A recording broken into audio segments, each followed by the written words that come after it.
Guys, today we're back with another video, and it's going to be another March Madness prediction, and it's going to be round of 32, and it's Utah State versus Purdue. And let's start off with the key matchups. And first, there's the matchup at point guard, and for Purdue, that's Braden Smith. Braden Smith is a pretty good player that is averaging 12.5 points, 7.4 assists, 5.8 rebounds, and 1.6 steals a game while shooting over 45% from the field and almost 44% from three.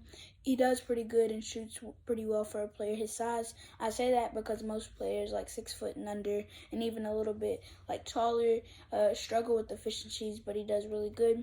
If there was one thing he could work on, it would be taking care of the ball. He averages 2.6 turnovers a game, and that hurts the team, so he needs to take care of the ball. For Utah State at point guard, there's Darius Brown, and he's also a great player. Darius Brown is averaging 12.4 points, 6.6 assists, 4.4 rebounds, and 1.5 steals, while shooting 44.3% from the field and 39.5% from three. He could also work on his efficiencies a little bit, but they still aren't bad. The next matchup is at shooting guard, and for Purdue, that is Lance Jones. Lance Jones was a transfer from Southern Illinois, and he's averaging about 12 points, almost 3 rebounds, 2 assists, and 1.5 steals, while shooting over 41% from the field and almost 36% from three. He could also work on his shooting, but other than that, he's been really good.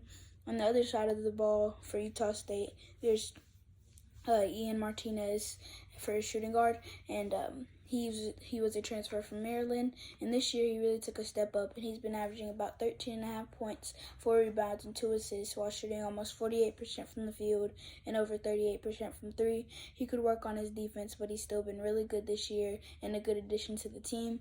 That matchup will be a pretty good one, but I think Lance Jones will win it because he's a pretty good defender and he plays really well on offense. Finally, at big, there's Zach Edey in the National Player of the Year, and he's been great this year, averaging over 24 points a game, 12 rebounds, 2.2 blocks, and 2.1 assists, while shooting 62% from the field, which is National Player of the Year numbers. And he's been dominating this year against pretty much every team he plays, and I think that he'll do good in the pros.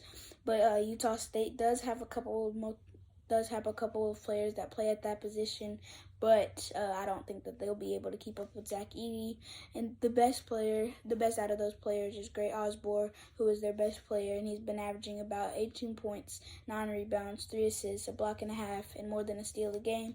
And he's also been shooting really efficient this year, shooting 58.3% from the field. He's been doing really good this year, but I don't think he has the size to keep up with Zach Edey. The other player that plays some center for Utah State is Isaac Johnson, and he only plays 15 minutes a game, but he has some size, and that's what Utah State needs. He's 7 feet tall, and he's been averaging about 7 points and 3 rebounds a game. He needs to improve on his defense and also his efficiencies, though. And I know he only gets 15 minutes a game, but his overall stats could be better. He shoots over 48% from the field and over 35% from three. Those aren't bad for a big, but it could be better. And I think he's too small for Zach Edey, and he's giving up over 70 pounds of muscle. And yeah, that's about it. Utah State is a really good team with efficiencies, and they are 6th in the country in field goal percentage, shooting 49.5% from the field, which is really good. And most of their shots are in the paint, though, and Purdue's defense and Zach Edey shut down the paint, and now it really affected. Purdue has obviously a really good player, and if Utah State shuts Zach Edey down, which I don't think will happen, but if it does, then Utah State could potentially win. I think Purdue will win it because they have a similar story to Virginia, who lost to a 16 seed, and they bounced back and won the next year, and that's what I think Purdue will do.